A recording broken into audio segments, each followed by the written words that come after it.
Back to school pool party.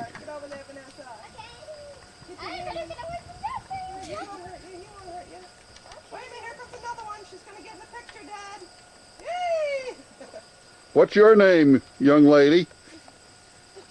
Emma. Okay, Emma, I got your picture. All right.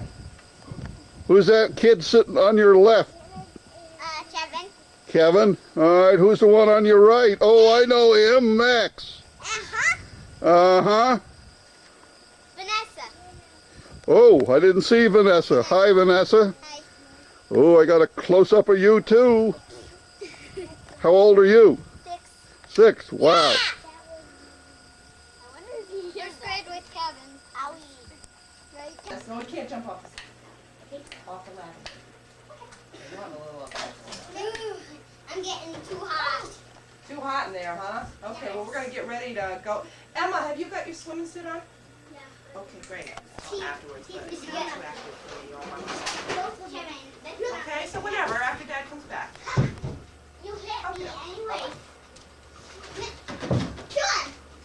Okay. I can make the basket.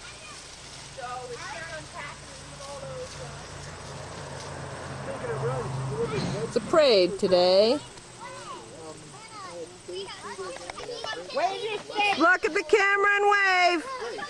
Come on.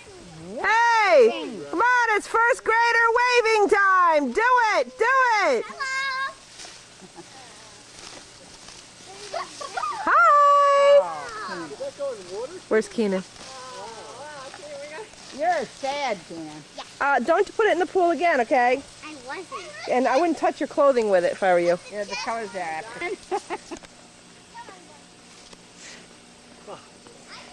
Colored dye right down the clothing. You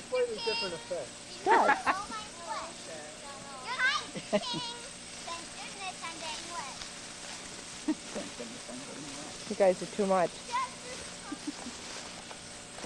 It looks beautiful. Okay, now you guys want to go back in the water?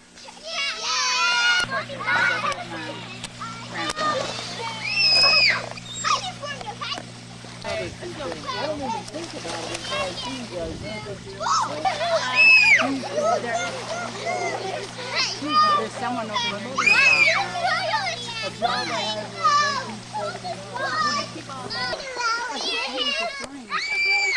Hey, Keenan.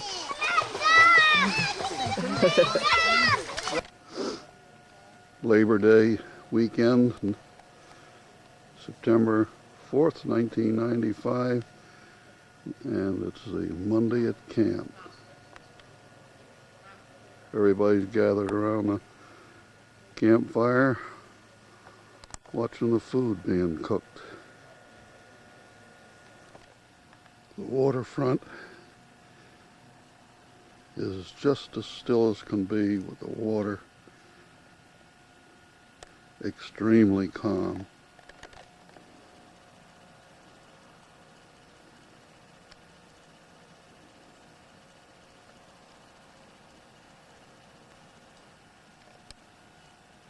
The bay, the shallow, quiet, muddy bay, lots of ripples on the water tonight.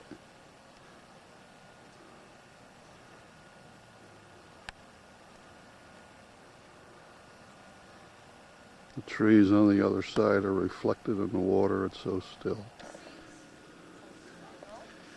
It's dinner time. Kathy's taking the food off of the fireplace. Jason with a new beard, Rob, Charlotte, Helen, and Mike.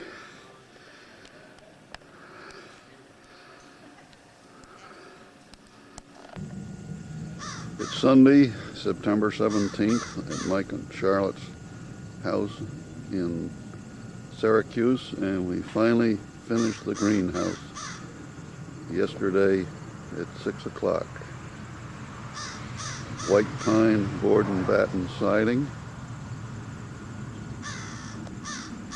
glass windows.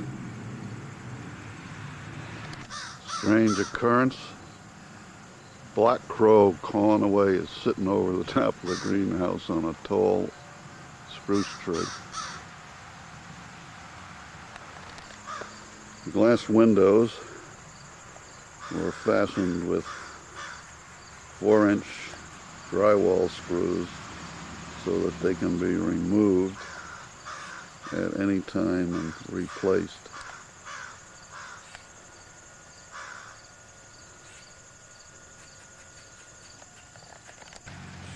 The opposite end of the greenhouse was windowed with used storm windows from Kathy and Rob's house and our place. And since they got screens and the windows come out, it was a good way to do it. There was a threat of cold weather late yesterday afternoon, and Charlotte already has got a lot of her plants inside the greenhouse to protect the flowers on them.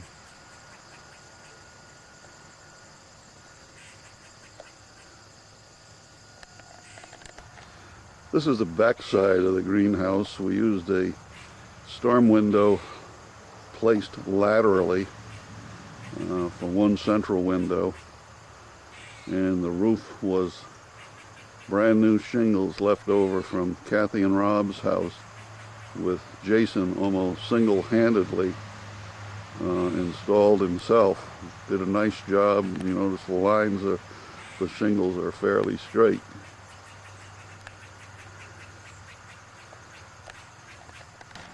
This view gives an idea of the interior of this construction. Either 4x6 or 6x6 poles, 2x6s to hold up the windows from the front, and a little beam effect up there on the peak.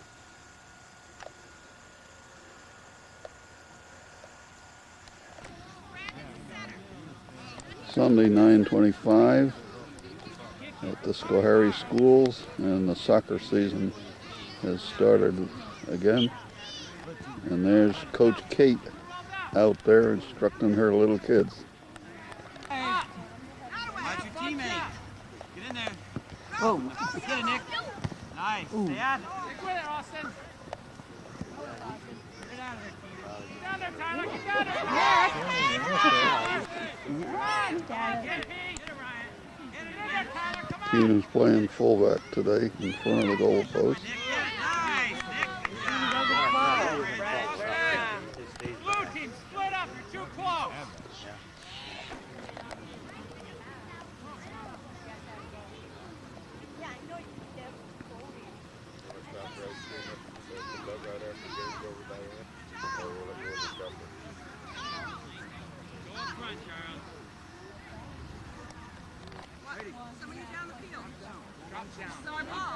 Adam's kicking it, and I want everybody else down the field.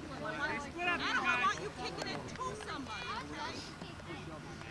Okay, go. Okay, Adam, down here. Okay, get the L. Over some, Austin. Over here, over there. Go get it, Ryan. Go after it,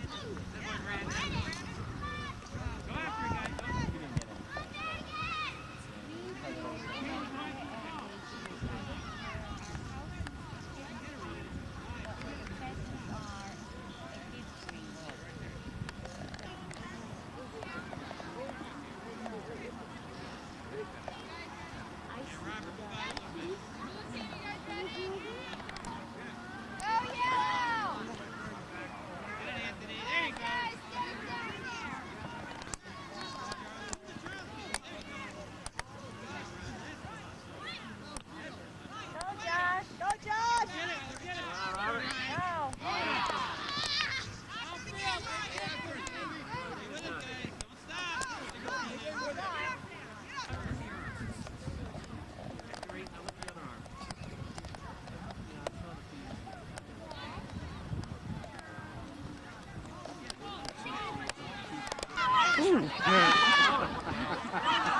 Maybe you can call that one, huh?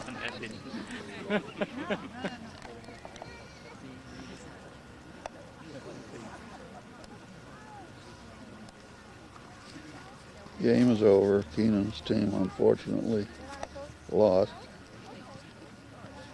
They're gathering up for the handshake with the other team.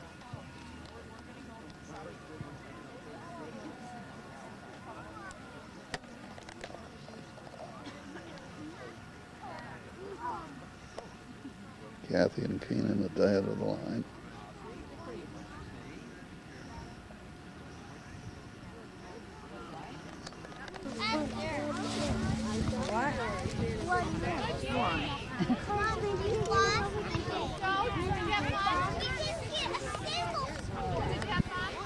Hi.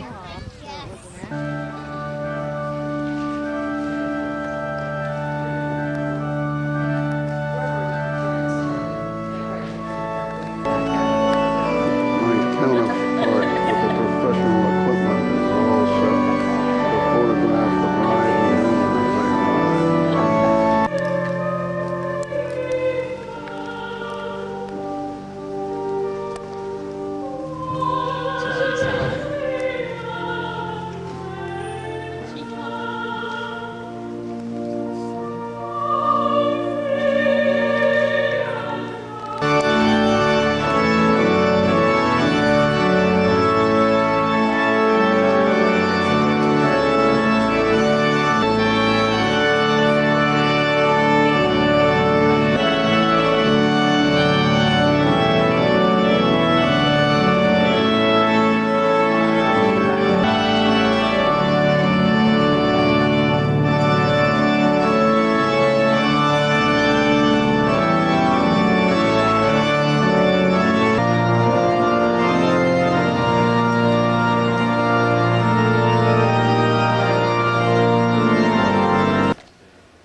There will be times of happiness and fulfillment, times of sorrow and disappointment. Maureen, I give you this ring Maureen, I give you this ring as a token of my love as a token of my love and faithfulness, and faithfulness, and as a visible symbol and as a visible symbol of the vows spoken and of the vows spoken between us today. between us today. My love and my faithfulness, and as a visible symbol of the vows spoken between us today.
The reception has just started, and we're getting a few pictures of people. There's Mike sitting at a table of relations, talking it up.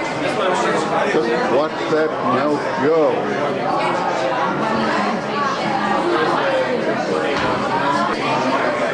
Bride has just arrived. Hi, Maureen.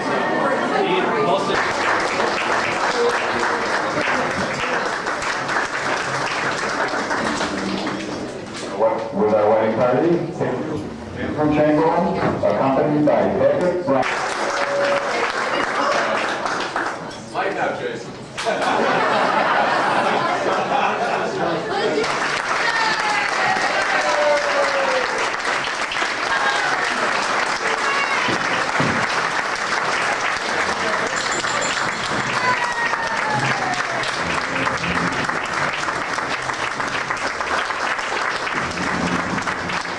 to make an announcement. We got a memo, a fax here, sent in by Martin's relative, Alice Bob. It says, "Love, love," and the guy kind of kept her to himself, and he wouldn't bring her around to meet the family. But as the relationship deepened, he did bring her around, and we did finally meet her, and we liked her right from the beginning. We all felt very comfortable around her. Obviously, like I said, Patrick's a special girl, and we all liked her just as Pat did.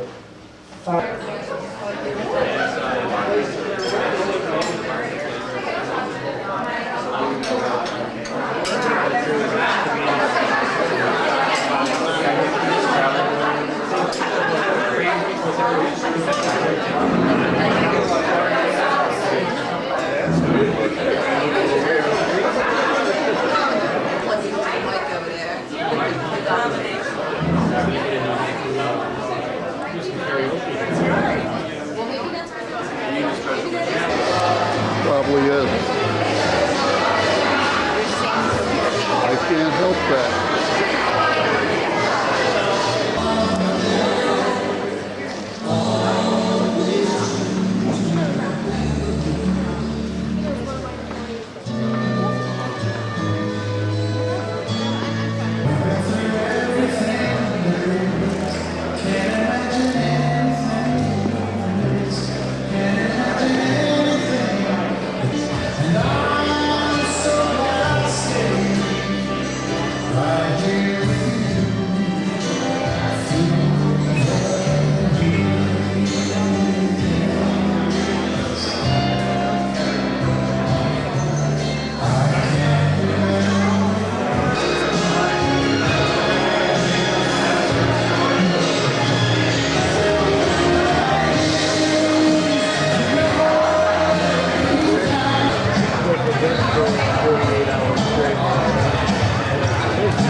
On October 30th, a practice session at the Ottinger house with the whole family. Okay, kids, head for the trick-or-treat door. Go knock on the door. Knock on the door.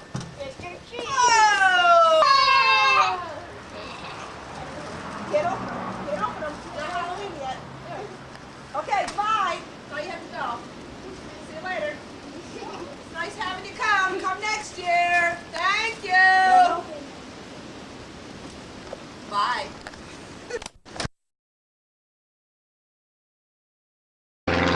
In West Palm Beach at Century Village, visiting Charlotte and Mike for the weekend. Their unit is Unit E, and we're getting ready to head over to West Palm Beach. That's the doorway of their apartment to go see the manatees.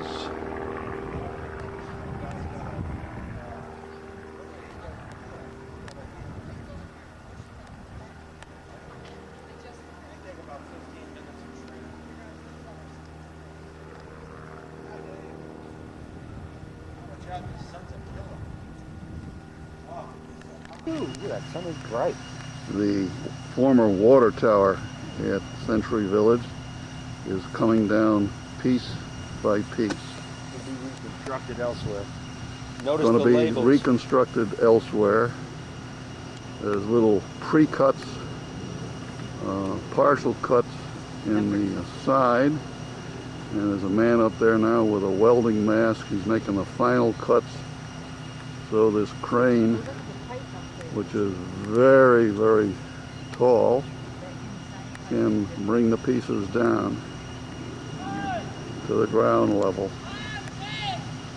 And there they are on the ground.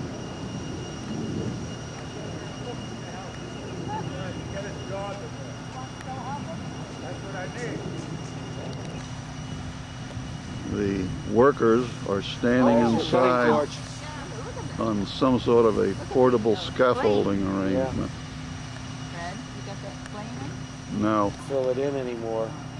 one of the workers is up around the top rim where the cables are joining on to the existing metal.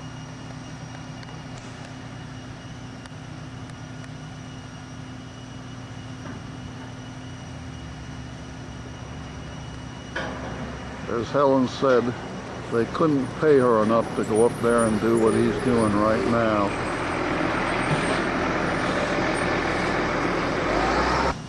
Look at it spew out. Cutting torches cut one of the horizontal sections, and I can't see through my view of the sparks coming out. Are they still coming out, Mike? No, There it goes again, Yeah. Fred's got it. I got it. With all of the droppings, where there are hot sparks just flying.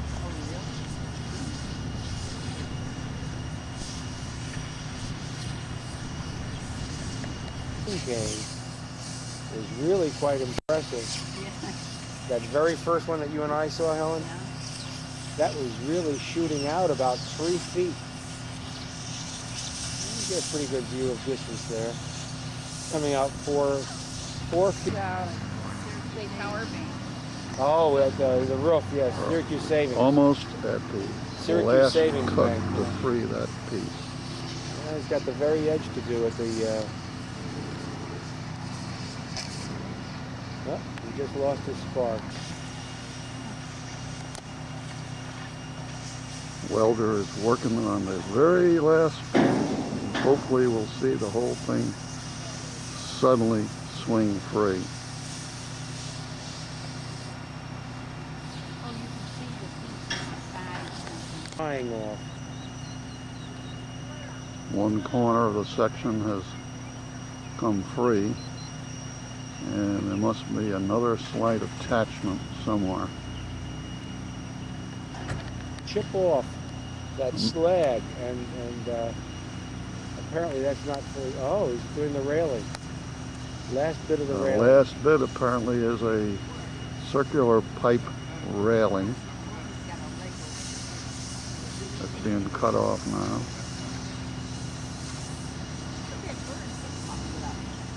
Look at the.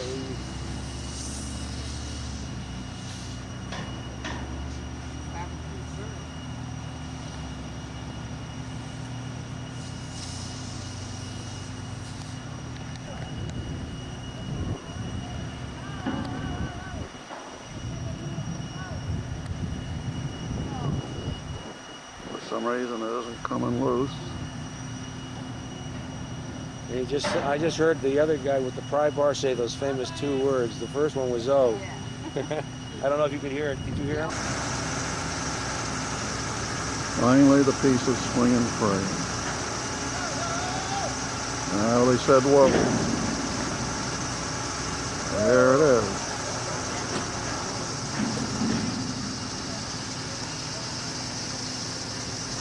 All I heard was that sucker something or other.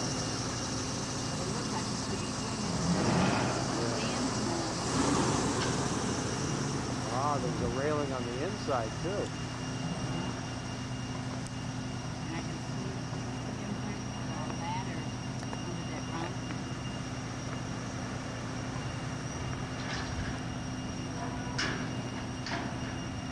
He's got a twist in his cables. Slowly the piece is coming down to the ground. Banging against the remaining portion of the building.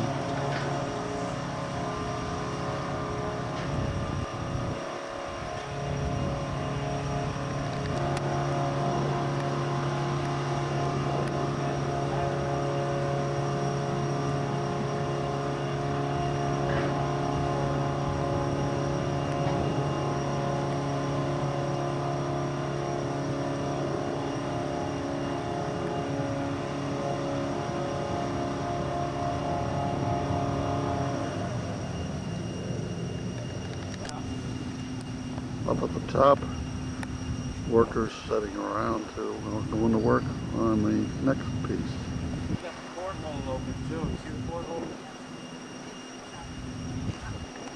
Just undoing the cable. One of the workers has climbed up that little ladder you see up to the top. Probably going to be cutting holes to put a D-ring in to fasten the next piece.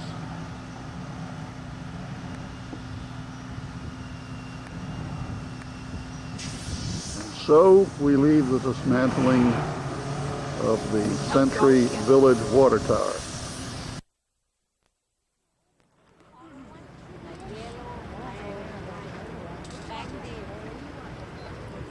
We've arrived at the power plant to look at the manatees at about 12 noon. And because we're in a rather warm day, there's just a few laying on the bottom, apparently resting or sleeping. So we're not going to see a lot of them. There's the warm water openings at the power plant. There are chimneys generating power.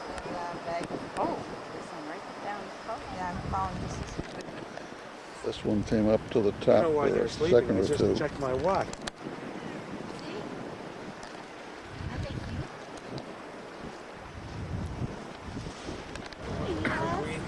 There he is. Come up for a breath of air.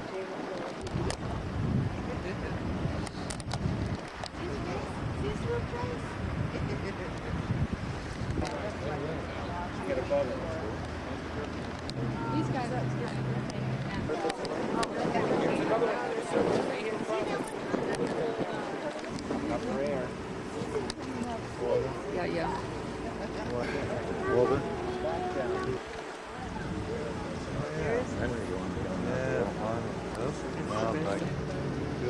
The waterfront at West Palm Beach and Palm Beach is very, very active. Lots of boats fishing. We're close to the channel on this side, and that's why you see fishing boats anchored right at the edge of the marked waterway.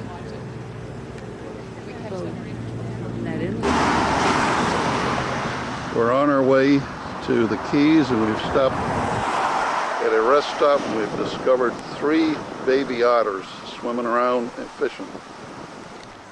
There's a boardwalk over a small swamp where Helen and I in other years have seen a number of snakes coiled up on logs.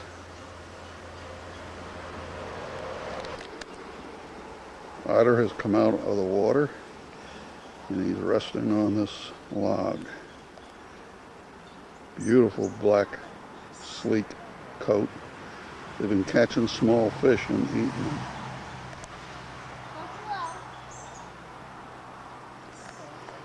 Otter number 2.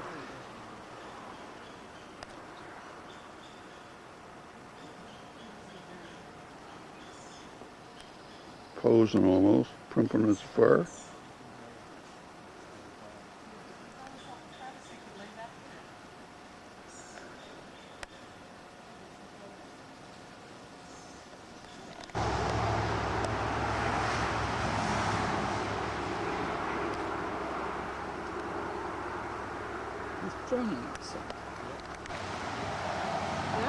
This otter seems to have a green tag in his ear of some sort. It's a leaf, Dad. Here. Oh, it's a weed.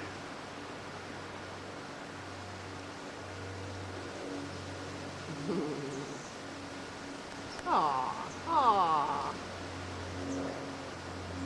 Poor baby. Oh, they're kissing each other, sweet.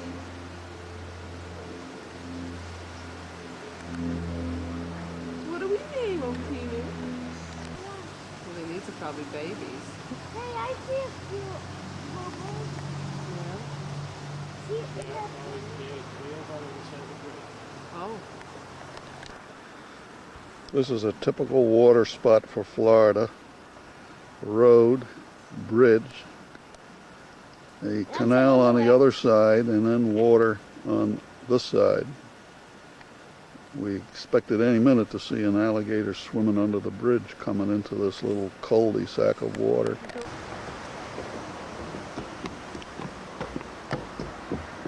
boardwalk was very interesting.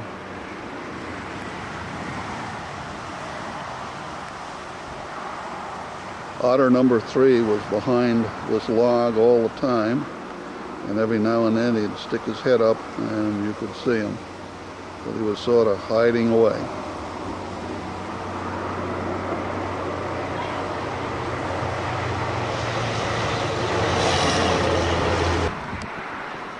At a roadside stop to show Keenan an alligator, we found a huge snake. We think it's a water moccasin. His head is a little hard to see. He's laying coiled up on a stone.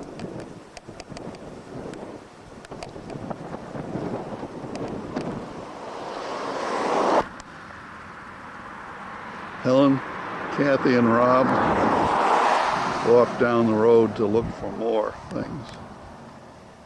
They just waving me on, they've seen something. Across the waterway is a small alligator up on a stone, and then to his left is a snake which everybody thinks is a water moccasin.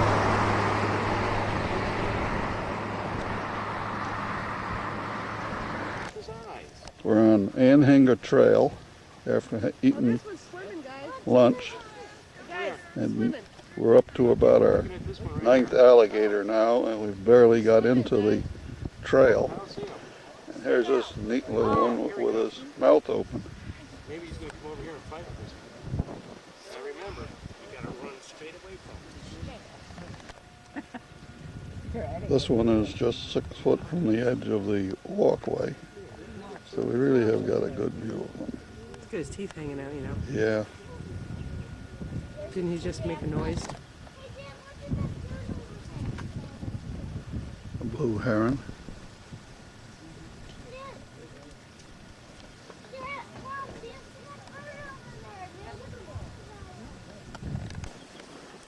Another blue heron flew in right alongside the walkway.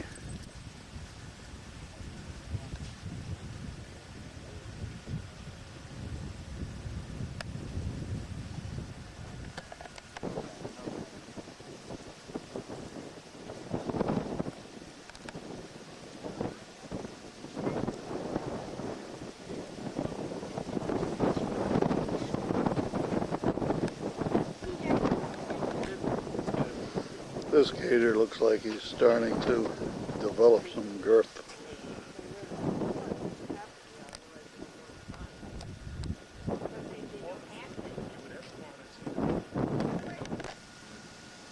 This little bird is actually eating chunks out of what appears to be a succulent piece of cattail.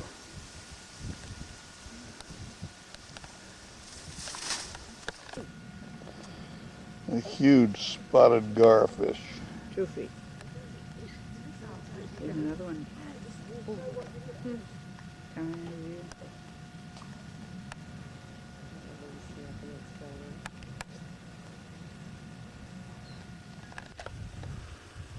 here. Kathy and Helen peering over the side,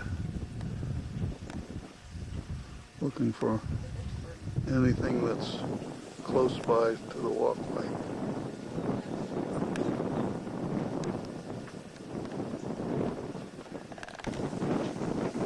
If it's alligators that you want to see, and Hinga Trail has never failed to please us. This is alligator number 17, 18, and 19.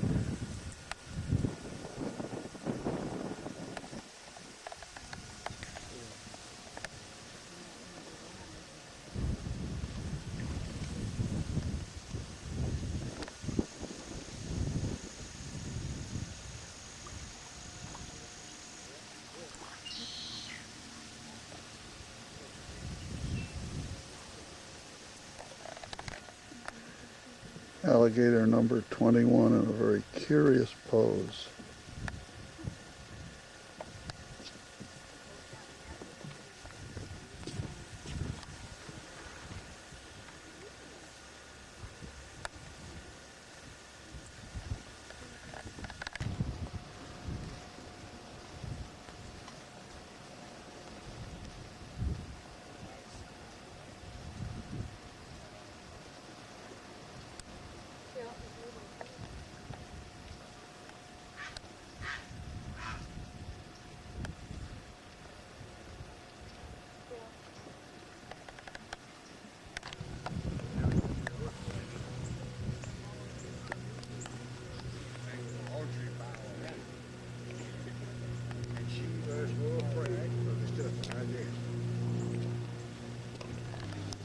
somebody passing by said this was a brown water snake.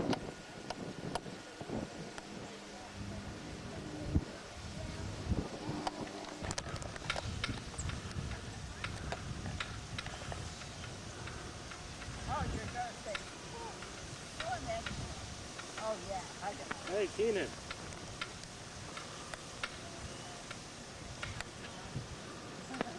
Keenan, no, don't climb on him, hon. We're at John Pennekamp State Park, having tried to go out on a glass bottom boat trip today, but the water was too cloudy and the wind was 10 to 15.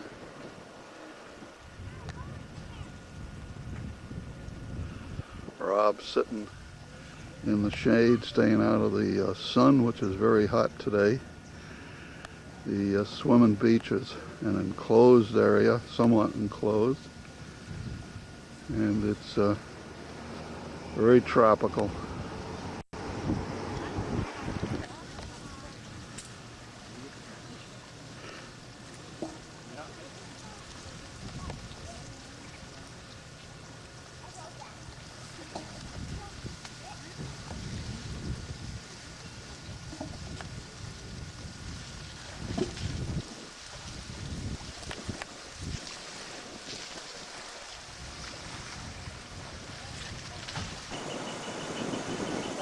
We're at John Pennekamp State Park, getting ready to go out on a glass bottom boat trip, and the 9 o'clock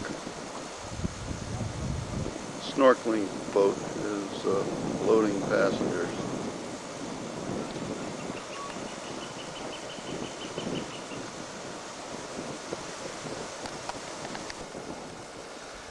Our glass bottom boat trip is going on the San Jose, which consists of nothing but viewing wells inside.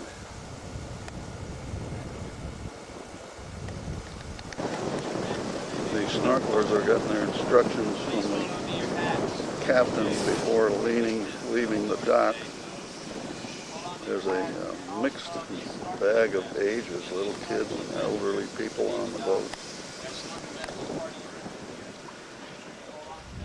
That device on the stern is a ladder that goes over the side, and you can climb in and out very easily.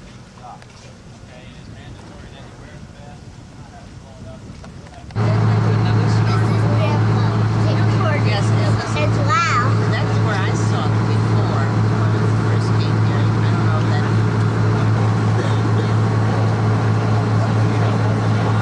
There's something else, Grandpa.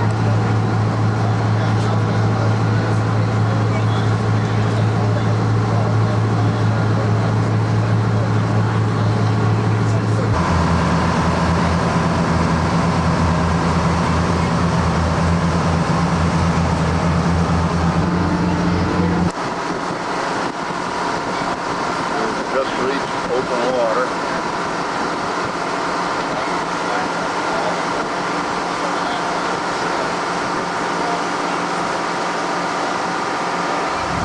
Looking south towards Isla Morada.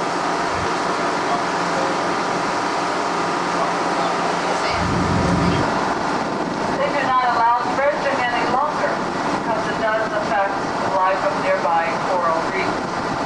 These islands provide an excellent habitat and breeding area for many of our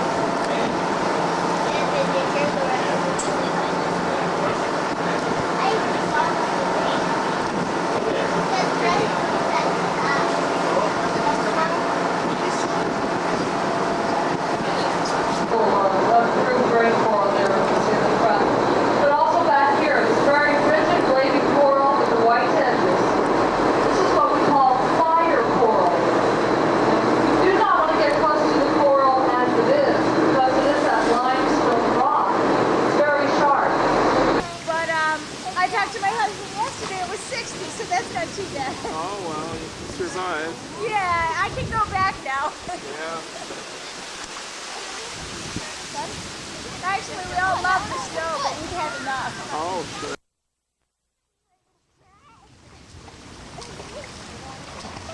Dad, leave me Hi, Don. How are you doing? Good. How are you? Pretty good, Fred. You have a granddaughter or two there, maybe? Yeah. No, 2 grandsons and a daughter-in-law. The one I was talking to. Yeah. Oh. Oh, nice looking family. Yeah, they are. This is my granddaughter right here. Oh. It's a wonderful place, this park, for kids. Oh, it sure is. They can do most everything, ride their bikes and... Wait then. Here, you keep these. Fortunately. Oh, it is? I haven't seen it really. Yeah. It's a dandy. See you, Don. Yeah, we'll see you, Fred. Sarah.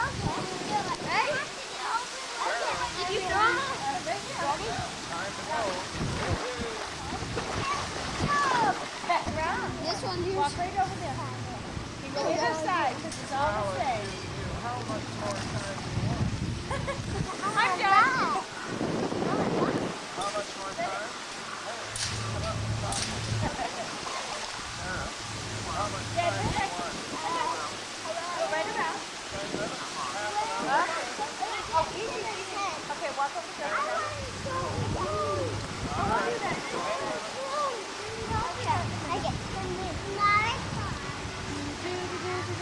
Okay, this. Close your eyes. Yes. Say hi, Dad. Where do you live? What part of the world? What's that?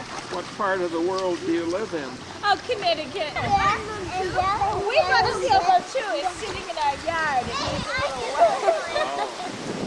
A first sailboat. There you go. Watch yourself. Got it? Okay, go like that. A few days or? No, they're in a week tomorrow.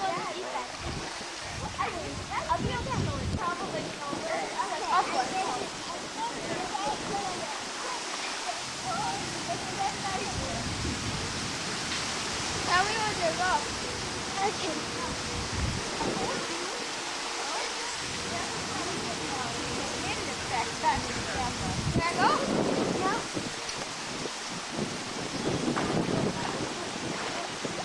Hey, Ben, tell Grandpa how you hold his nose and make bubbles in the water. Okay, so Daddy can see. Put your lips in. You gotta get your face down in. Like this. You gotta get up to there. There you go. Don't let go of your nose.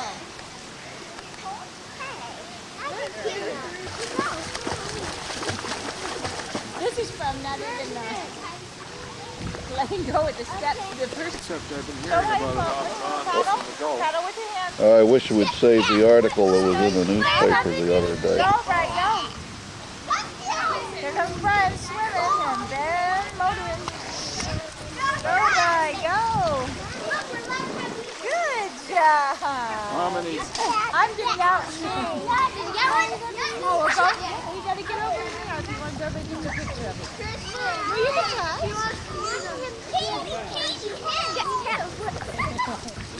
Go. Okay, you go out that way. Let Brian go around. You want another one, you say?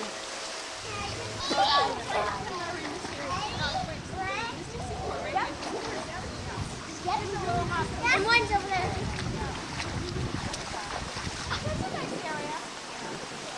All right,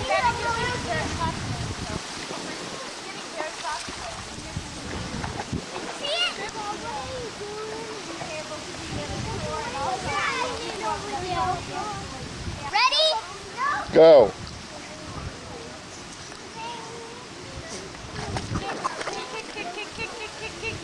Show Grandpa your motorboat. That's oh, there's a motorboat. Good motorboat. Okay, see you next year. See you next year. All right, swim over.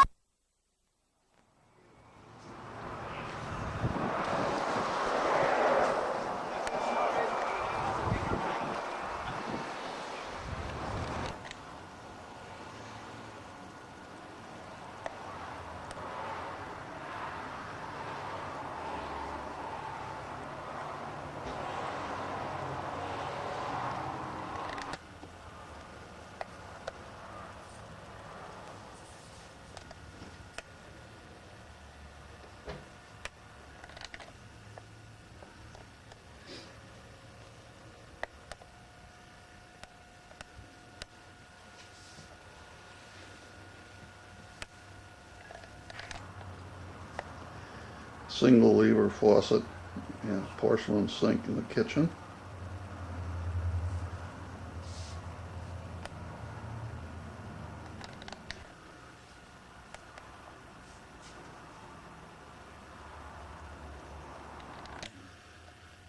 The hallway leading to the bathroom and to the bedroom. One front window treatment.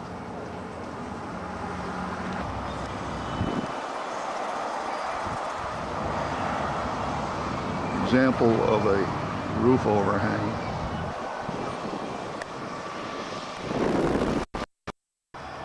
The interior of this unit is blue,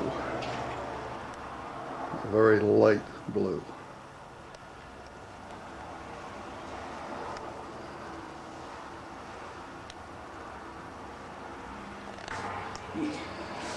The backsplash around the edge of the kitchen. The light green, right? Yep. A conventional hutch cabinet in the dining area Glass doors. with glass doors. Upper glass.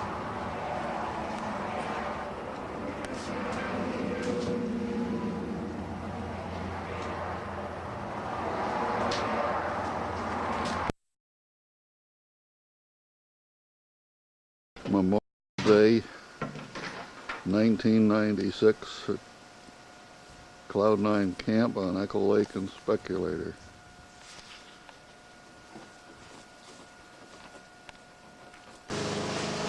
So far we've had 3 rainless days, mostly sunshine, with the sparkling water.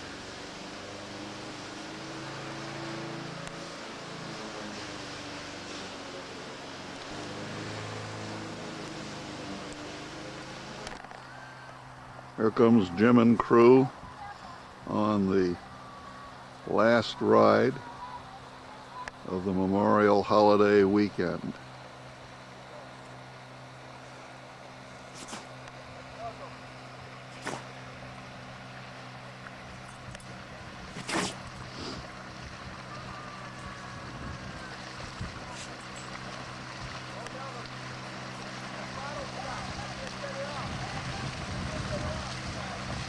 Jim's hollering, shut down the throttle. I don't know who's driving the boat.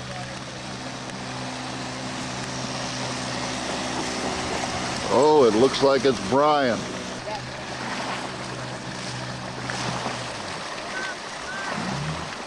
They're coming in for a landing.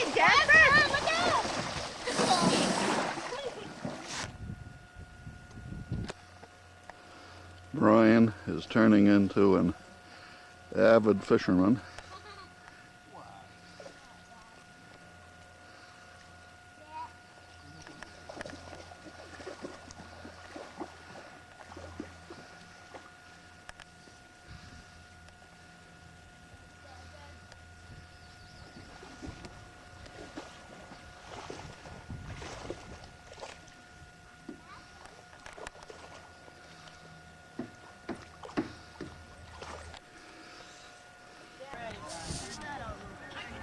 Friday, May 31, Keenan's graduated into the Little League scene.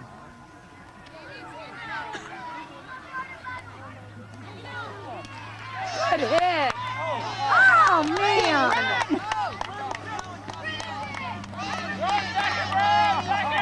Slide, Keenan, slide! Double, he made it all the way to second. Keenan made it to third. Bye, Andrew. Bye.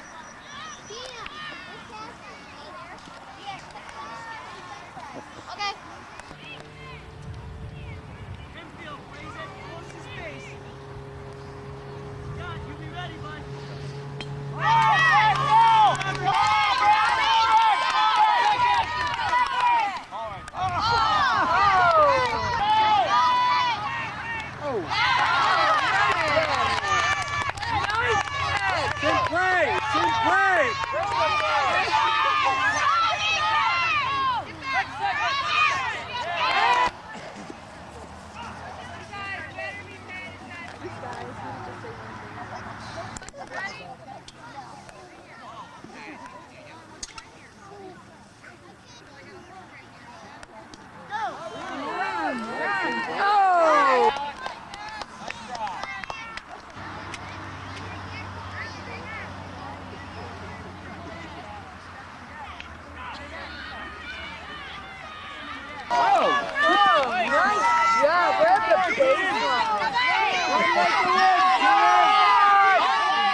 Pick the name yet?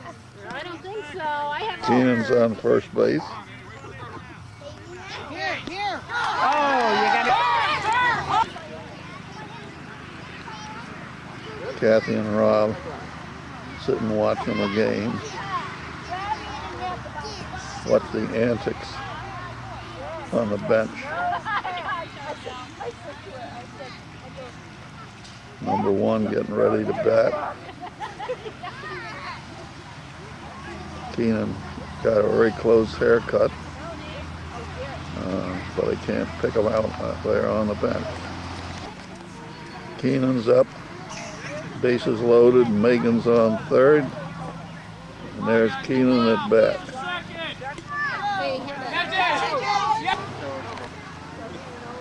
Hey guys, be ready. Here's your in here, bud. Ryan, as soon as you get the ball, you throw it to second, okay? No matter what.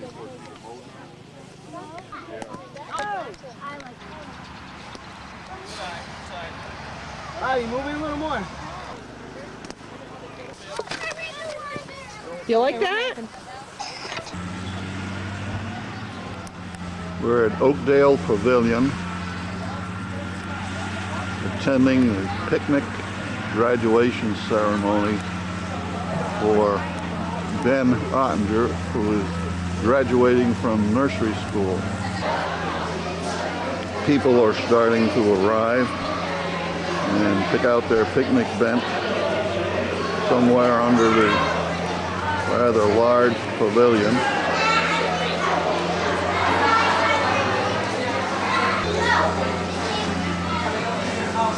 Helen, Ben, and Brian have picked out our table.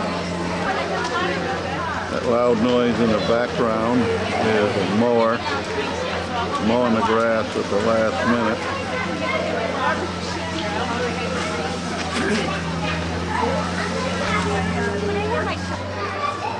It's going to be a covered dish dinner. Table getting filled with some interesting looking dishes. Customary presents for the teachers, three nicely done up bags with clematis shrubs in them. Ryan had to go back to the car for his big water bottle.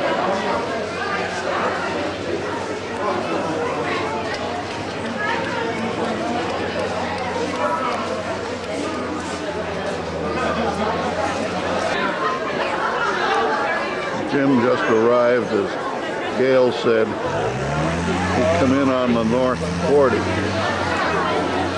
He couldn't have parked further away, maybe so he can get out of here because of the traffic jam. Yeah, that's probably the reason. Ben and Brian off with some of their friends.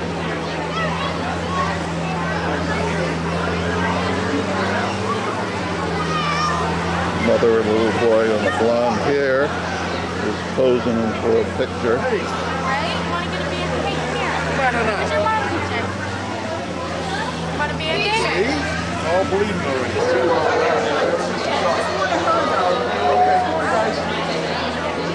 I'm sorry.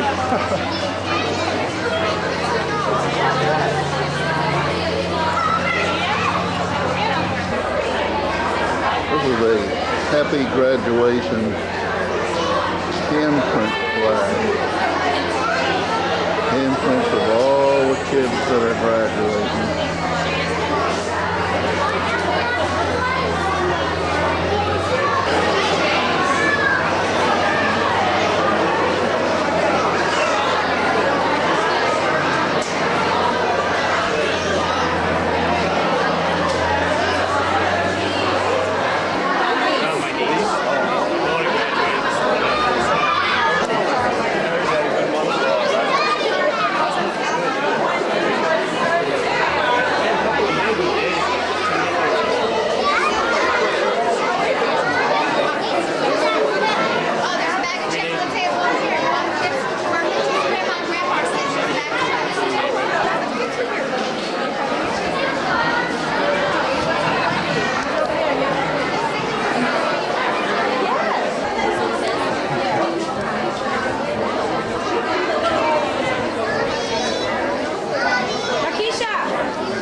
Saturday, June 15th, we're at a Rhode Island beach near Westerly, Rhode Island.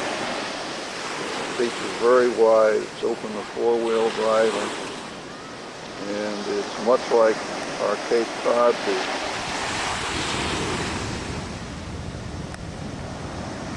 Jim and Gail are down at the water's edge with the boys on a spot that isn't too violent.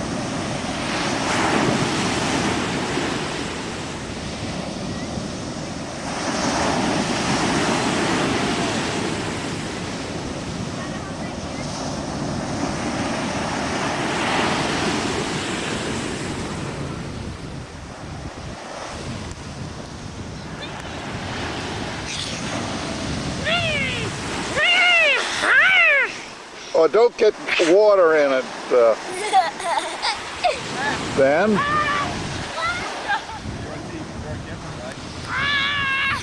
We thought the waves were a little less down there, but they were when you said it, but I see that changed down. Or something.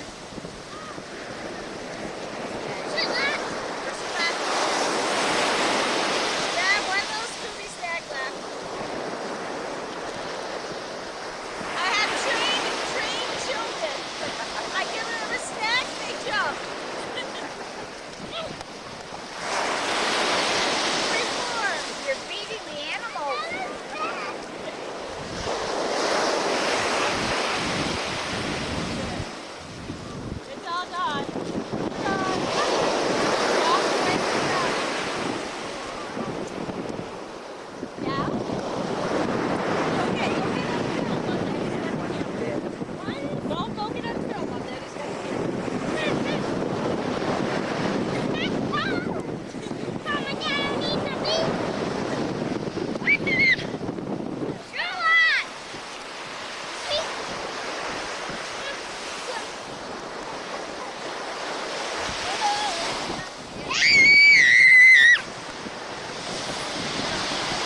What's all that stuff in the front?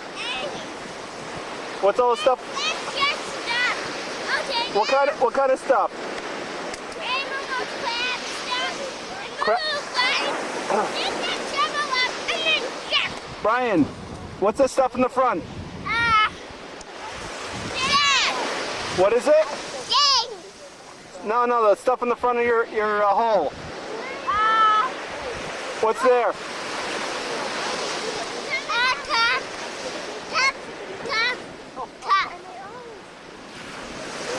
What kind of stuff? Watch this. Watch this, Dad. Watch this. Gives me more than I want.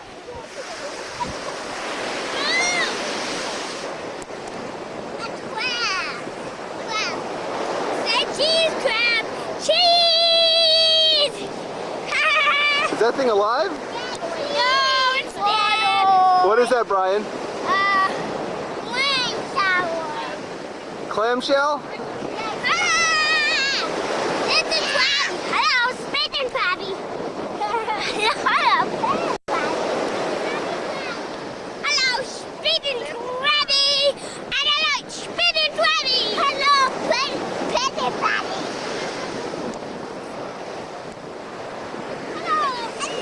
Hello, spitting here, crabby! Hello, like that.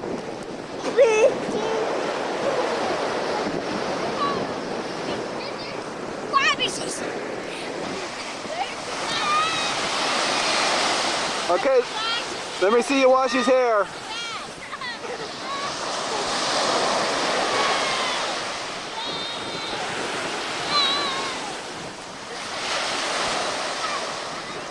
Hey, he didn't get his hair washed.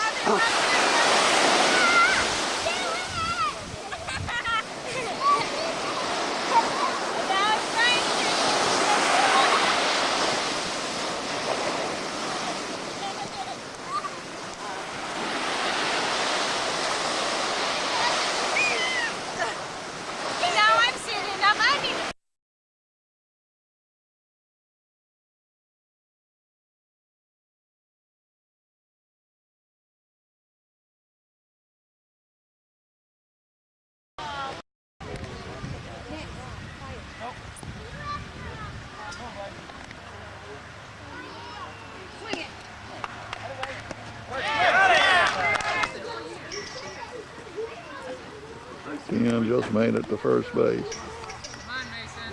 One run first. Be ready, okay?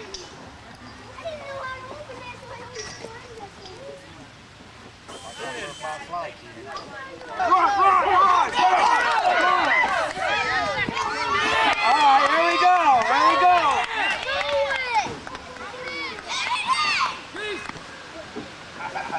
Come on, outfield. Throw the ball in. Not too hard.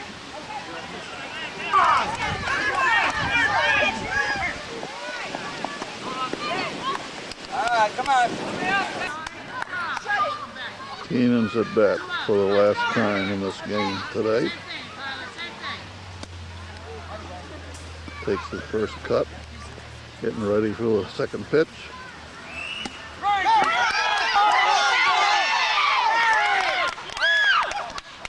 Got a base hit.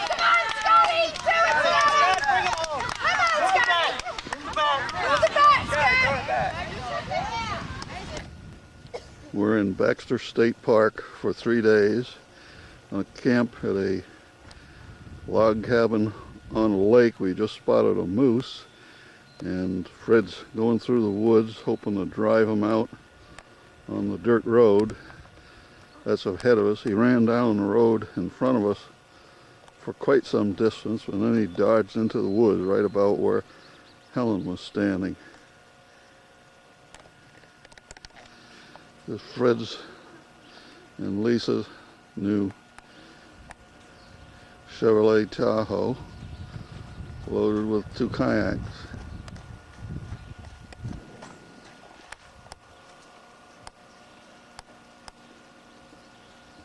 Freddie has turned into an avid book reader.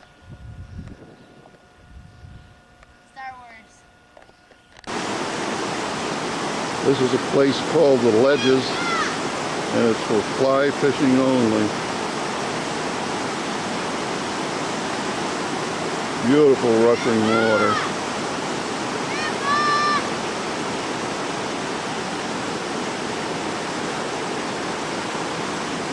Boys got it hammered up for the camera.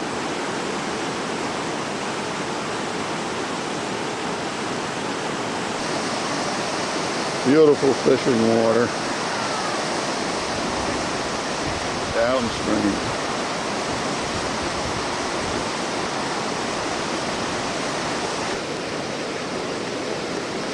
Butterfly. Two pair of them. I don't know what they are, but they're rather pretty.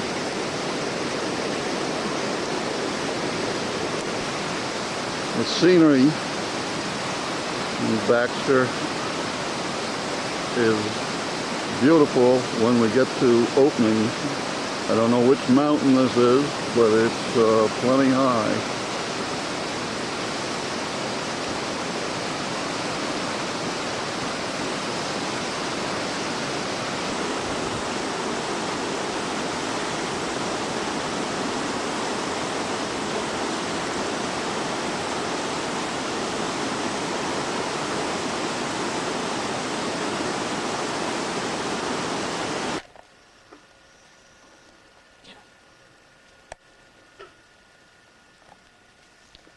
The name of the pond is Unnamed Pond. Beautiful bull moose out there with a big rack. Body as black as can be. There's some tourists looking at the moose. Moose is looking at them.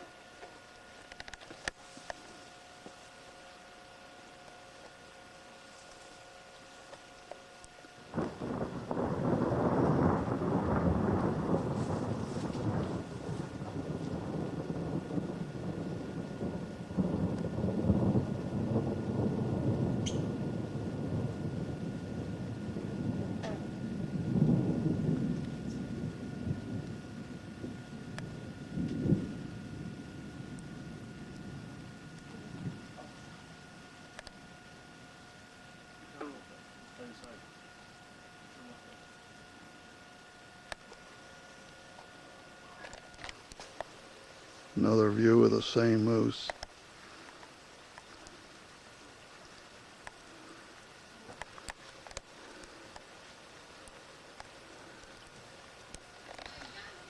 We're staying near Baxter State Park at a northern Maine log cabin camp and hotel. So we got huge flocks of ducks that the public's been feeding. Our cabin number 3, is entirely composed of hand-peeled logs, both inside and out. We're situated in a beautiful grove of white pine and red pine and spruce trees. Freddie and Nicky and some other boys are having great fun feeding the ducks, of which you can see there are a lot.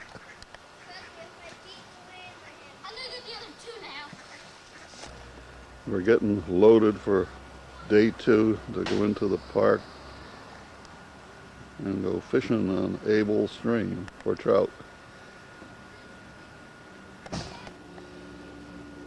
Our camp includes a front porch that we can sit on, a wood stove inside with a pipe leading through the roof, and is pretty comfortable, but very woodsy style. We had lunch at Able Pond. Helen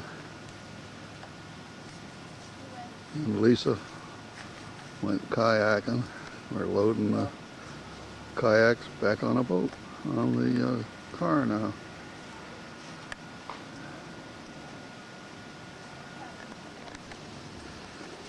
Able Pond has brook trout in it and leads through this pass into another lake. There's a tremendous amount of kayaking or canoeing here.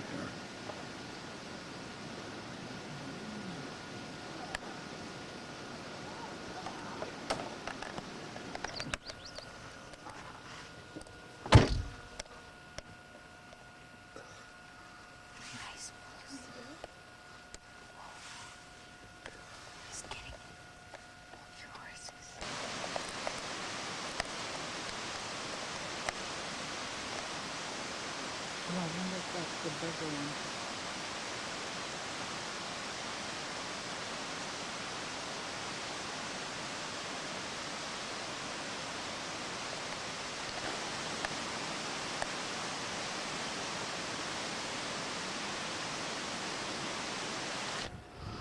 We're at Sandy Stream Pond looking for moose.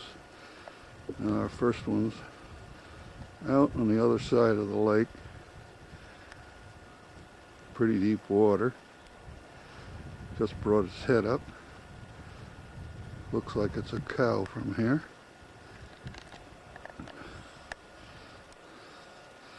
Sandy Stream Pond is in the shadow of the Katahdin Ranger Mountains. On the north end of Sandy Pond is a lookout called the Big Rock. And there are two gorges of bull moose feeding here.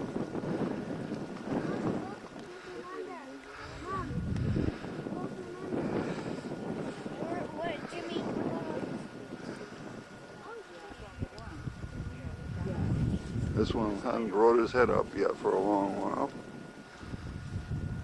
When he does, you'll hear a rush of water. There he is. Both of them.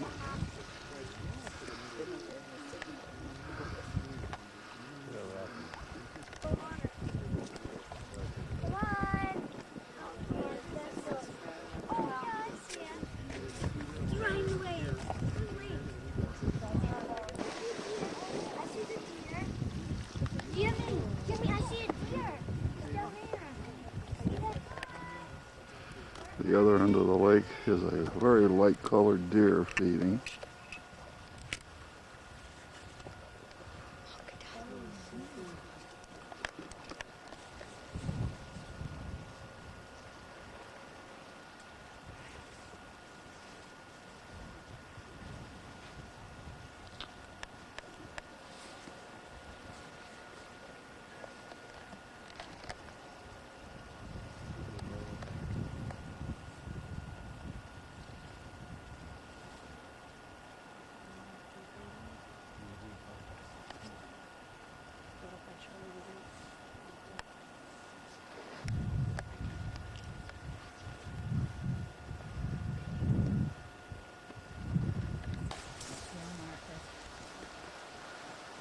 Mount Katahdin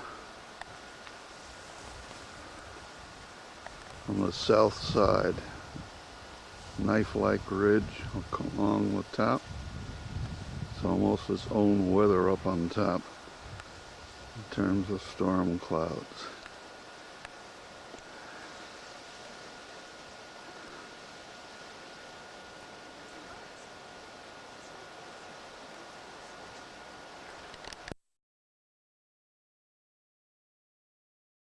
Lula, and up on top we have a desert rose, and the desert rose is a succulent.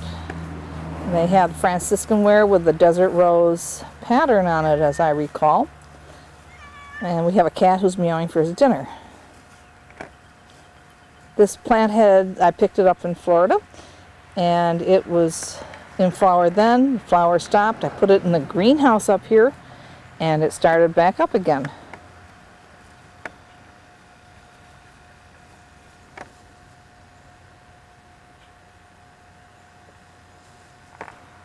Besides that, we have growing in Rubbermaid pots the Sweet 1000s and the Sweet 100 cherry tomatoes. And they grow usually a good 10 feet tall. Right now they're taller than I am. Okay, the garden has a swimming pool railing still on the outside. Has a blue cover over it because of the maple tree, silver maple tree seeds coming from next door. Inside in the center we have an old easy washer from Grandpa King's. I sunk it deep into the bottom here with the sand, and I have had water lilies, unfortunately none in bloom. And you'll see there should be two, but I see one goldfish swimming around, the fantail. On the other side, just past that, is the poppy, Flanders Field poppy, and it's pretty much died back. We'll be getting some seeds from that. And growing on their own, pretty much, are the red annual poppies. The Flanders poppy is I don't know if it's annual or not. I planted it last year. Now the reds I'm trying to keep. The light colors I'm not that fond of. I like the real red blue ones. I'm trying some of the water things around the tomato plants. See how they grow compared to the one over here without it. Back outside, this lily is on its way out. This is called a trumpet lily. It smells gorgeous. And the pink is the German catch fly, which grows all by itself. Helen's trying seeds again. And we have single baby's breath.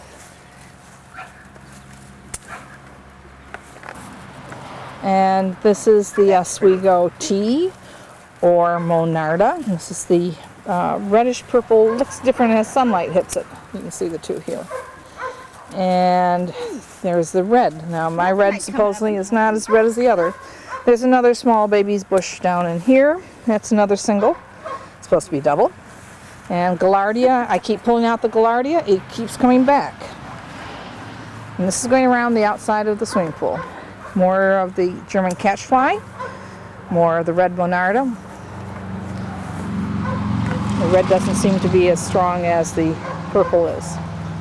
And some more of the trumpet lilies. This was a yellow. There's another little yellow one.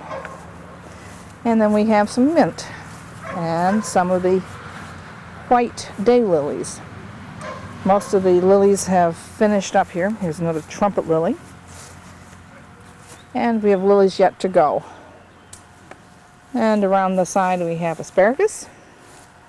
And over here in a new planting with horse manure we have zucchinis.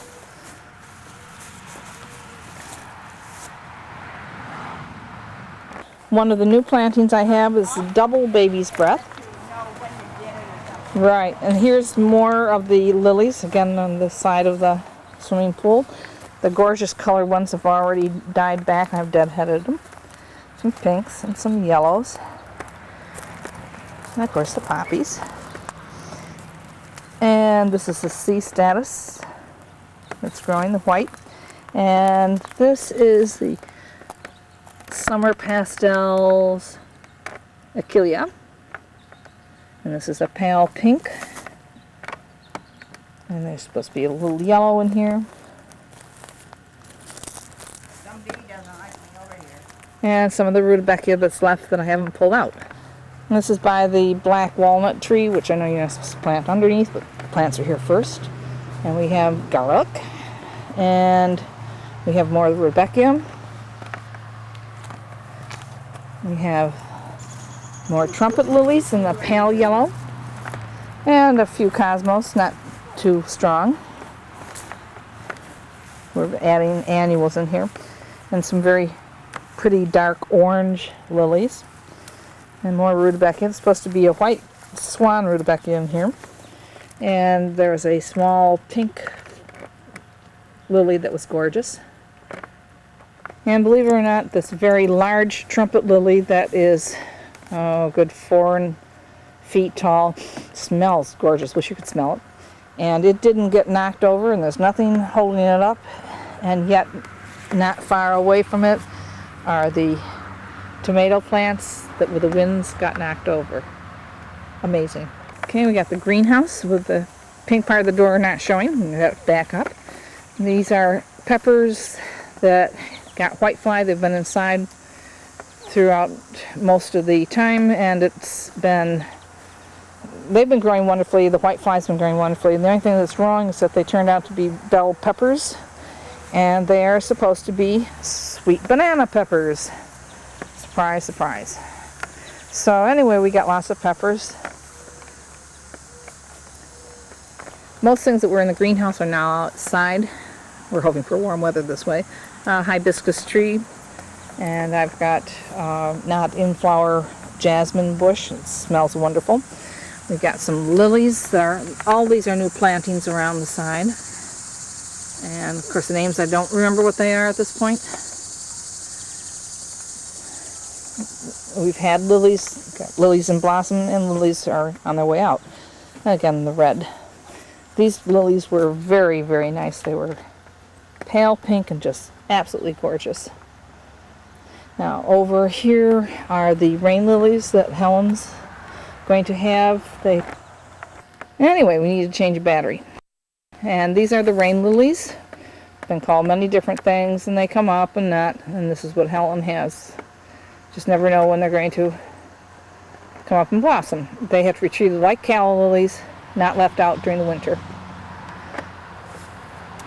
Okay, on the other side of the, inside I took all my stuff out and I'm starting some new seeds in. I have inside the rose scented geranium and a new little one that is orange scented geranium.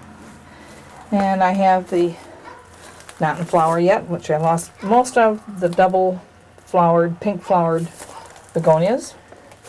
And I have the one stalk of what Helen gave me last year of the flowering geraniums.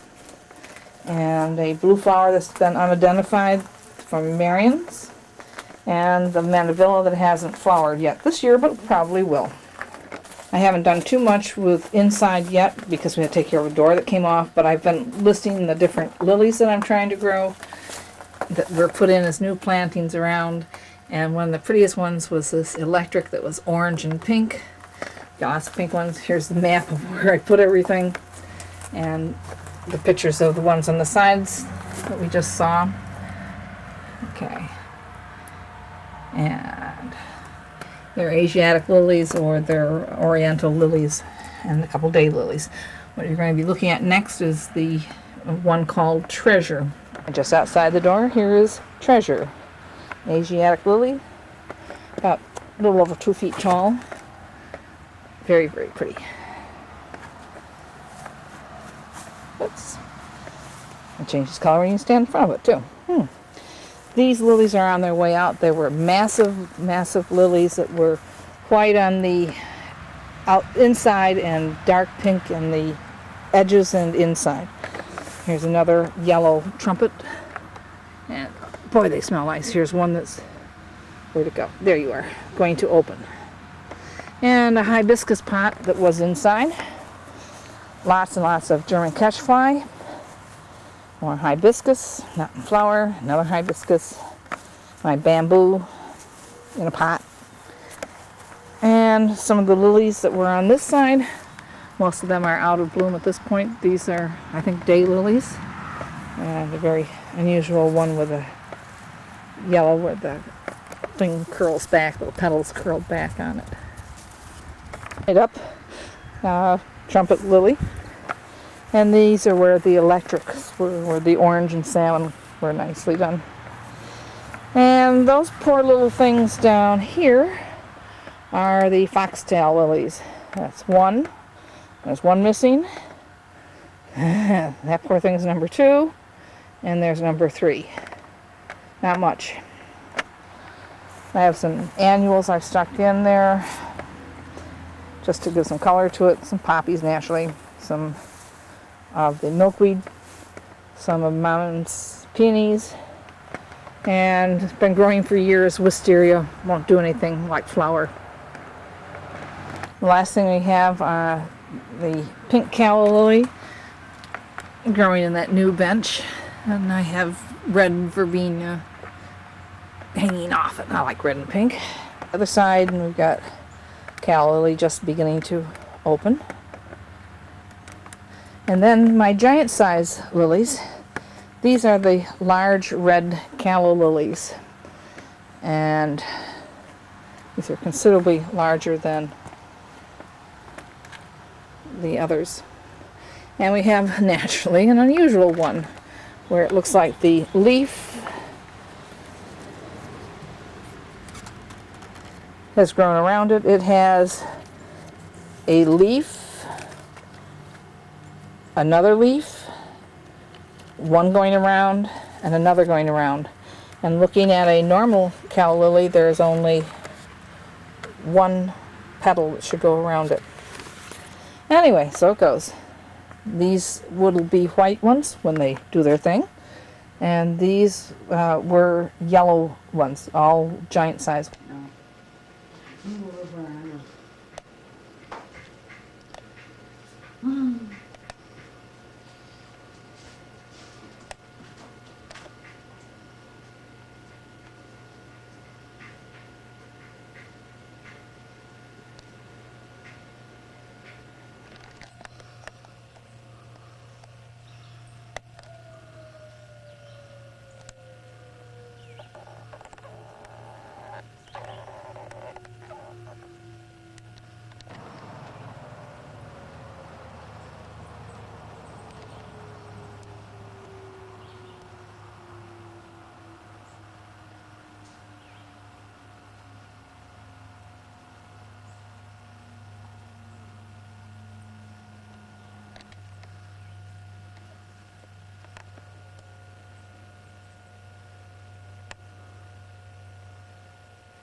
Last night, just as we turned the lights out, our camper collapsed.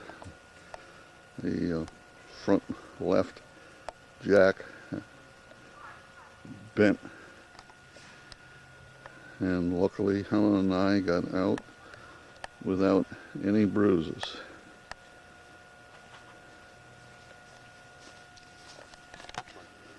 Of course, we got the usual tourist spectators. There's the one we call the ham, and here's the one we call the real actor. Look at that. What a surprise That's how Grandpa when we slid onto the truck.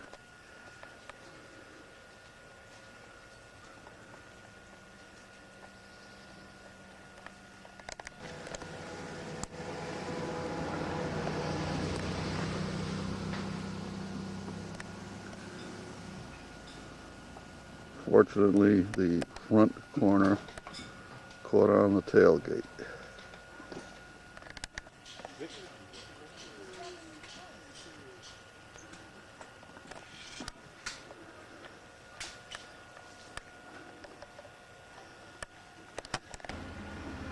We're approaching the lighthouse at North Truro, which is being moved inland because of the erosion on the shoreline.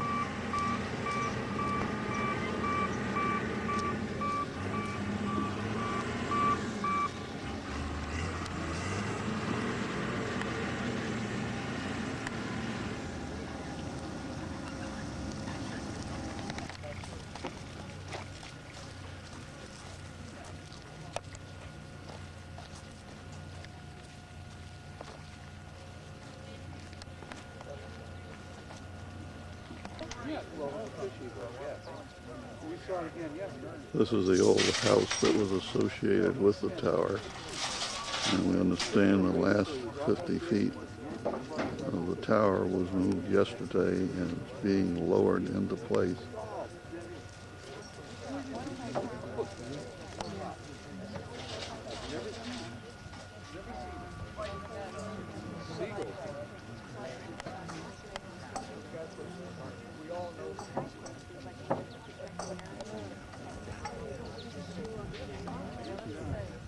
First time we saw it, you know how we come on the beach beside the house?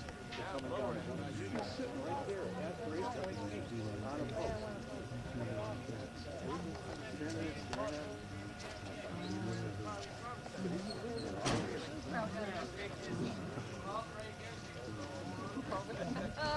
I like that.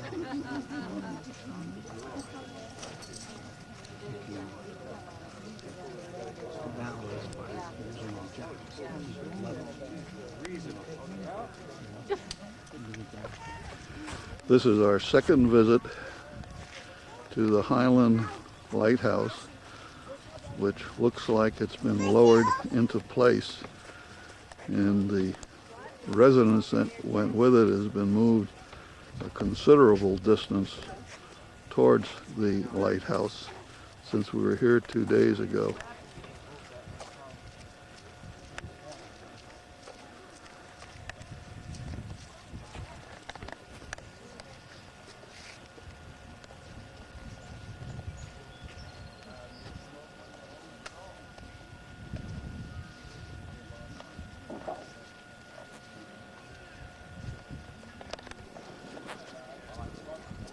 Apparently some sort of automatic equipment for lowering jacks in that truck. And you can see it's much lower than the previous day, although there's evidence of a lot of steel girders still in place.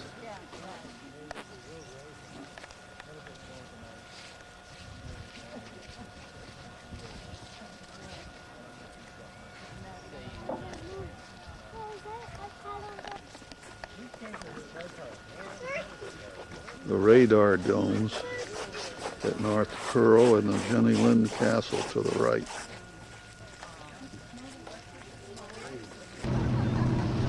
We're in downtown Provincetown, waiting to go out on a whale watch boat in the Dolphin fleet. Tremendous amount of activity here in the port area. It appears that a 20-foot whale has been hauled into the beach. Hundreds of people looking it over.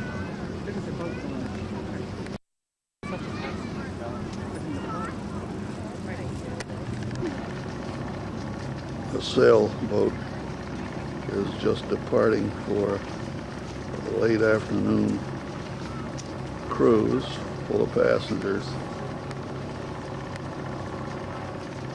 Where'd it go? We're just approaching Race Point Lighthouse.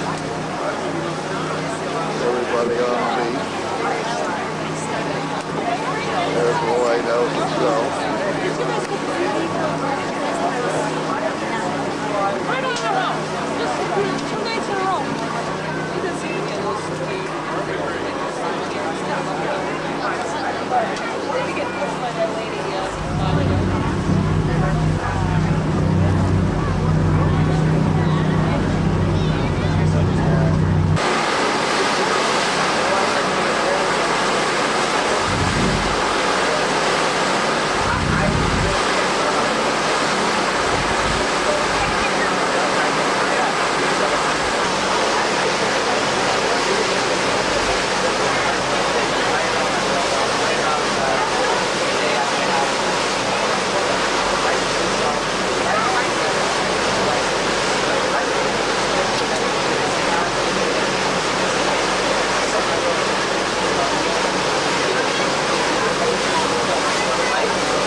read parts of it and I've seen it. I've talked to people that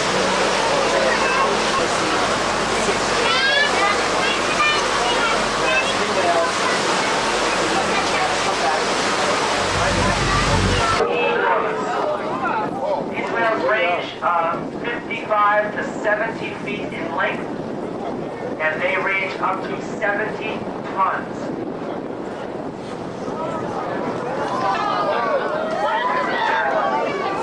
This third one behind is huge. You know what we've got here is we've got a mother fin whale and a calf and another escort. There's a baby fin whale here. Of course, it only weighs about 12 tons, but it is a baby. We need you to get, that's the calf right there. We need you to get down off the benches because if you fall, we're going to have to go home. And that was probably a sounding dive, although these whales are not behaving typically, so I don't know. It's on the right here. That's probably a dive there.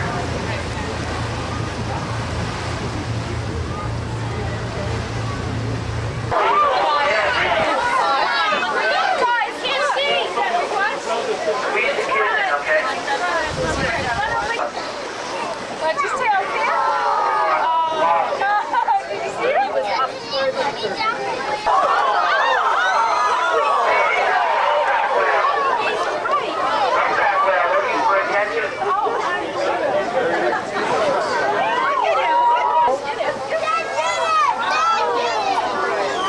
Unbelievable. Very, very close to us here. I think Ellie. Bobtailing me. Oh, that's not good.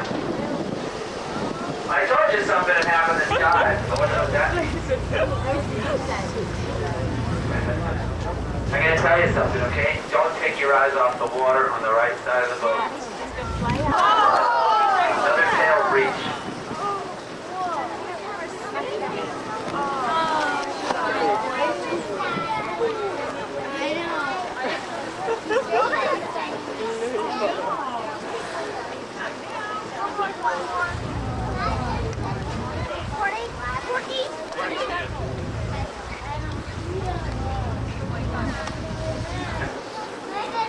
Great whale.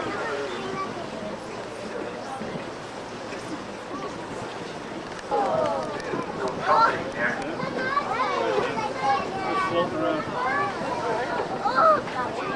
Okay. Another deep dive. I'll take one more one.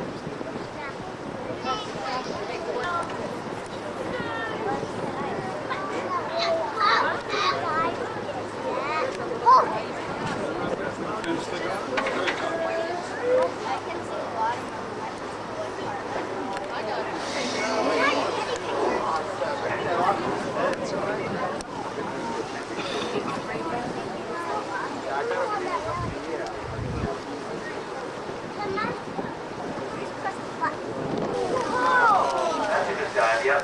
Straight down there.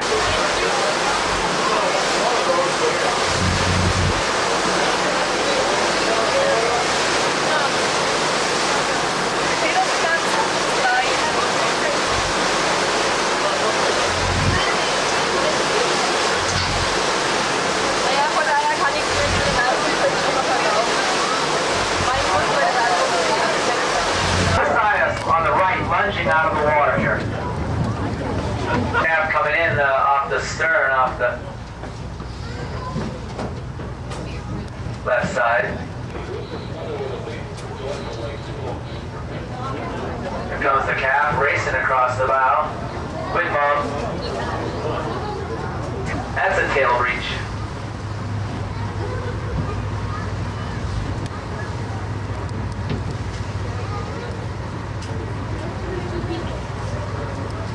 It's a straight down dive.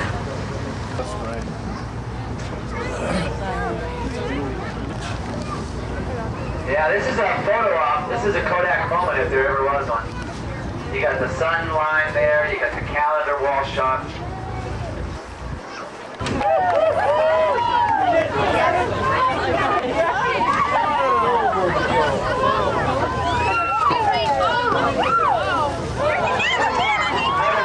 To the right of us there. Well, that was the setup if there ever was one.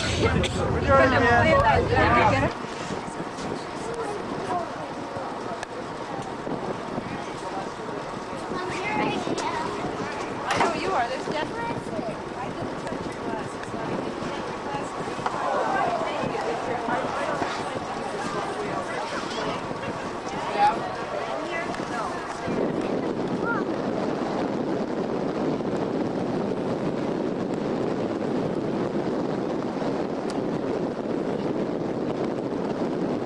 Look at this one right there. Oh, there's two of them.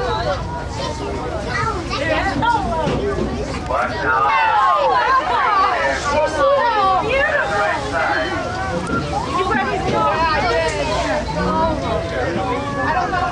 Keep watching out here to the right.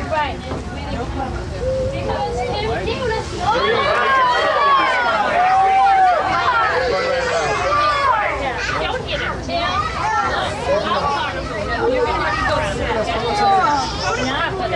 Watch here out to the right. Hold on.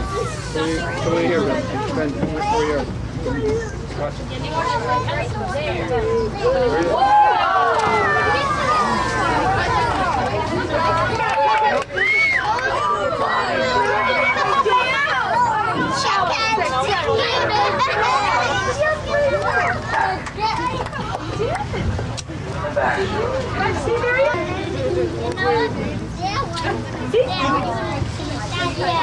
I saw it.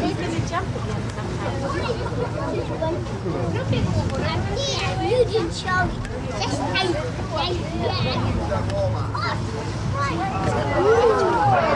Scout coming towards us now. Going back.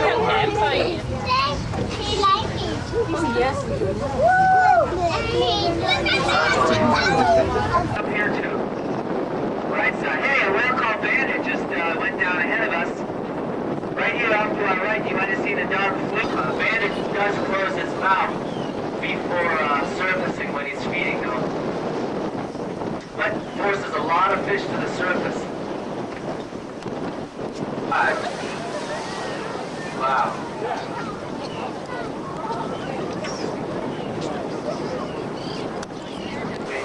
Mine's gonna come right up in the middle of it now, Dad. Go right up the middle. Crashes through those fish. You know what? Right in the middle, he's gonna come up and take the bite. Big, There go the birds into the pile of fish that are being forced up. coming up. And Bandit's gonna come slashing right up through them. See the water pour out of its mouth? A lot of birds coming over to get God, he just lays there. The white marks on the upper surface of this whale's tail are what gives it its name, bandit, like a bandit's mask, white, and greater than the brown and white.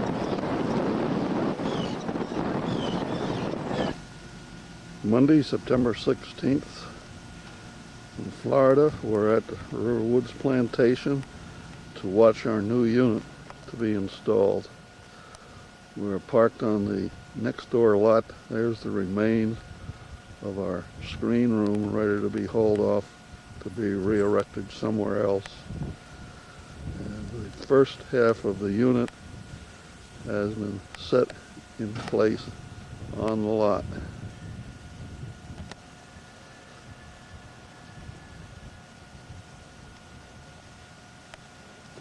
Park manager has just pulled up to deal with the setting of the unit.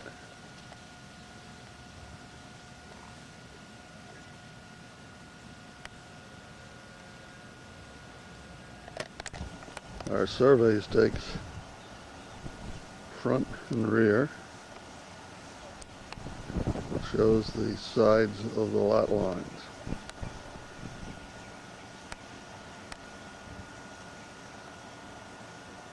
This is on the east side. The survey marker on the west side shows the relationship to the adjacent lot. And on the back line, it's right in the middle of the utility and services transmission line.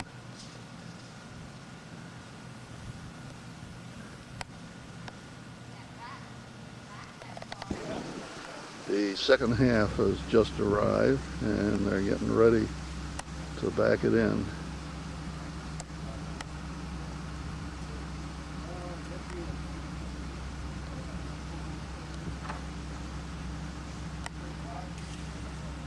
Park manager talking to the truck driver.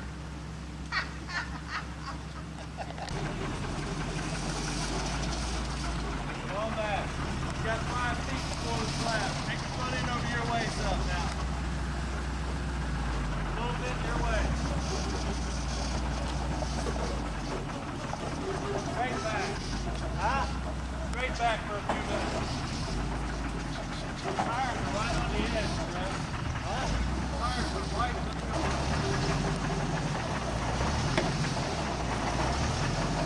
There we go. Ease the foot in over your way. Nice.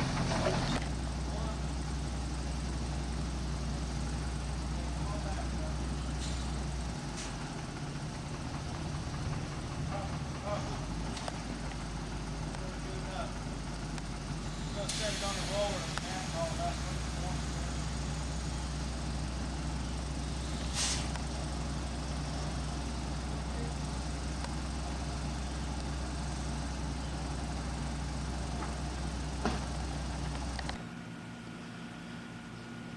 We're getting ready to leave our new home with a carrotwood tree planted in the front yard as well as the schifferarea. This is the front door extending to the rear. From the house from the other side, from across the street, we planted a schifferarea in the same spot where there was a big one that we had to pull out before. That's the doorway to get into the hot water heater and looking towards the rear of the house.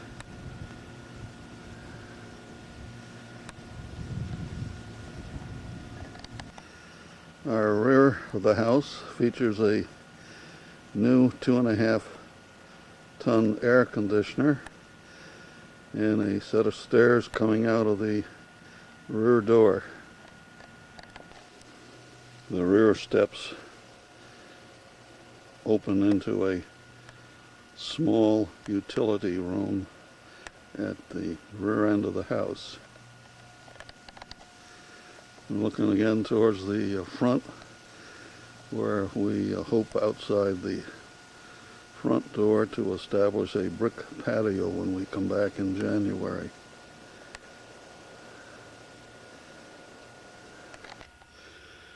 There are 3 steps as we come up into the living room, looking into the dining area and into the kitchen area.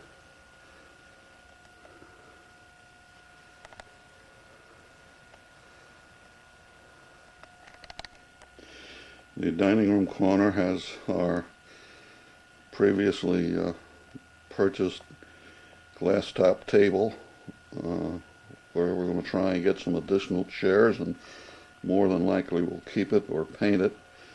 And over behind it is a pantry and a built-in hutch with a window looking to the east, so the sunshine comes in the morning. From the dining area, we look into a wide expanse of living room, which includes a new, very comfortable sleeper couch, which also came with a 2-person love seat. Piece of rattan furniture that we had out in our screen room fit in very nicely in this spot, over which is one of my favorite pictures that was painted by Helen. Oh, jeez. At the house.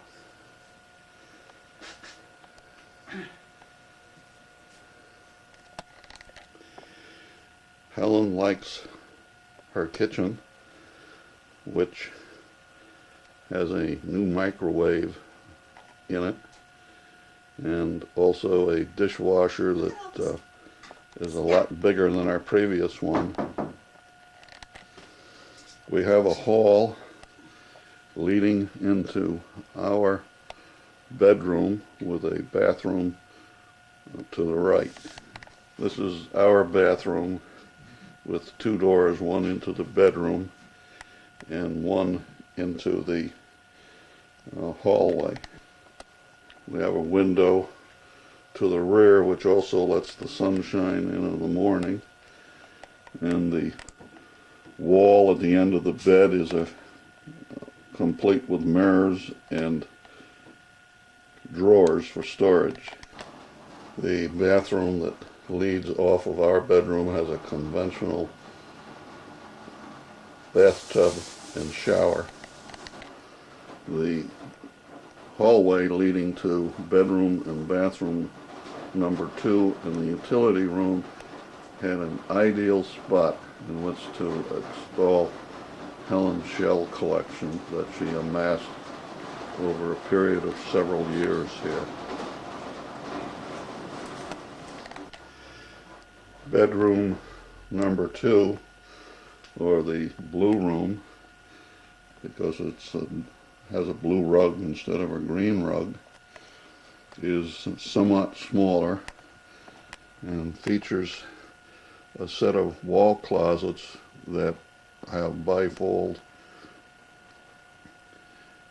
doors on them to hide the computer and office materials. The bifold door approach worked very well, and it's possible to put all the computer equipment and office things completely away.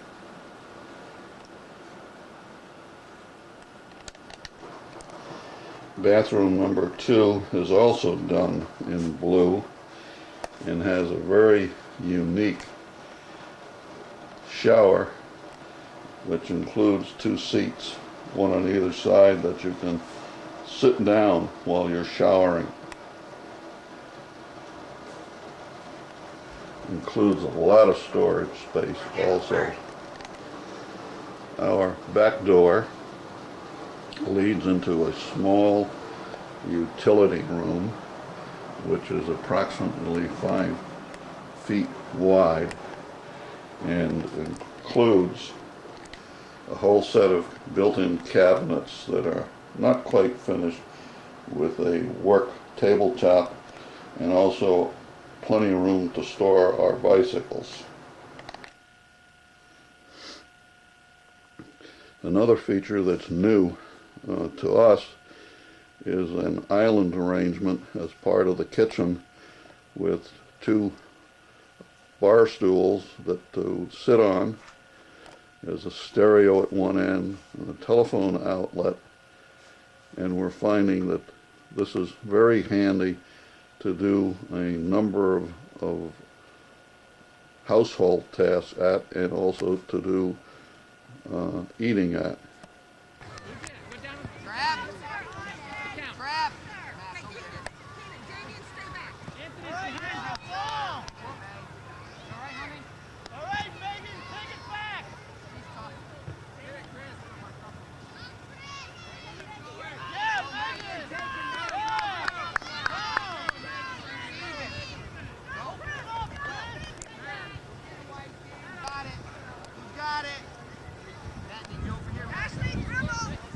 Ashley, bring it up.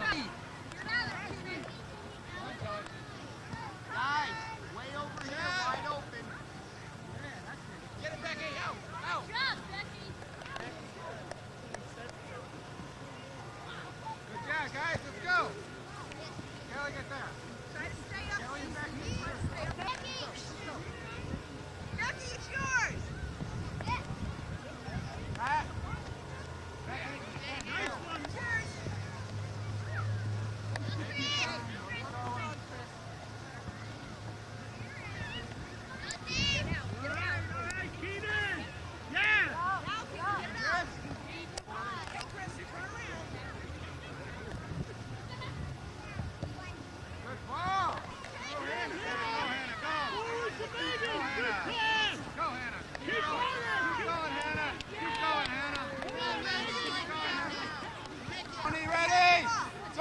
Lift up!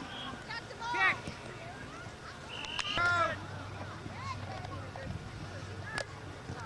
Tony! All right, Chris, take it. Go up to the line, Chris. Go, dribble, dribble. In front of them, go, Chris, go. Let's get that ball up to Kelly, please. Okay, let's go. Goalie's got it. Let's go. Let's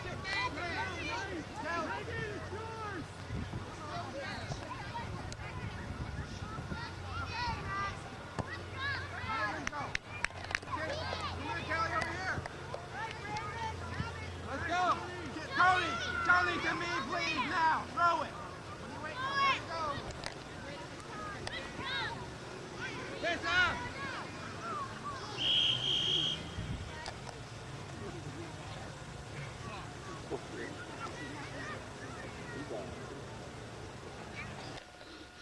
Today's adventure is heading off to camp with our new outhouse and the Eric trailer. Gentle drizzle, but we expect as we go north that we'll have much better weather.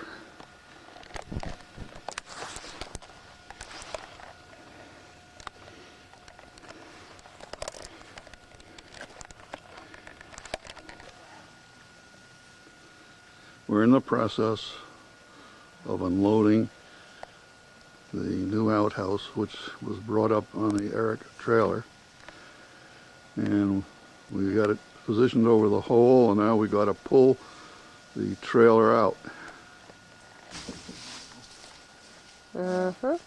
Kick it, it'll go. Kenan, can you pick up Daddy's other gloves? Everybody's here. Outhouse is on a pretty good tilt. Let's figure out how to make the trailer go forward. Let's get her all hooked up. She's ready to go. Now they're going to try to pull the Eric forward. Oh, yeah. He says. Yeah, this ought to be cool. Got all of this? No. You don't? No. Oh, why not? No. We got it now down into its spot. I only have a little problem right there. We ripped off that batten. Otherwise, she's almost done. And here it goes, his last pull. If it pulls it out or it rips it off. Not back again, Dad. And something weird just happened. Okay, good. Whoa. Go ahead a little, Dad. Okay, good.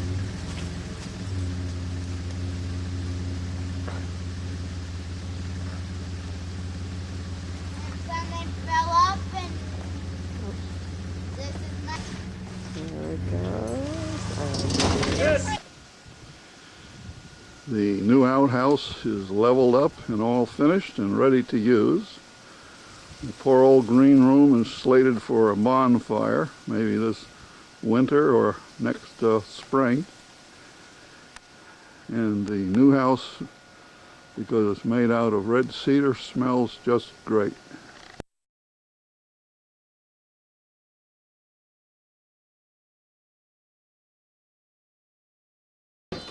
1996, and our first knocks at the door. Oh, look at what I see come in. Our first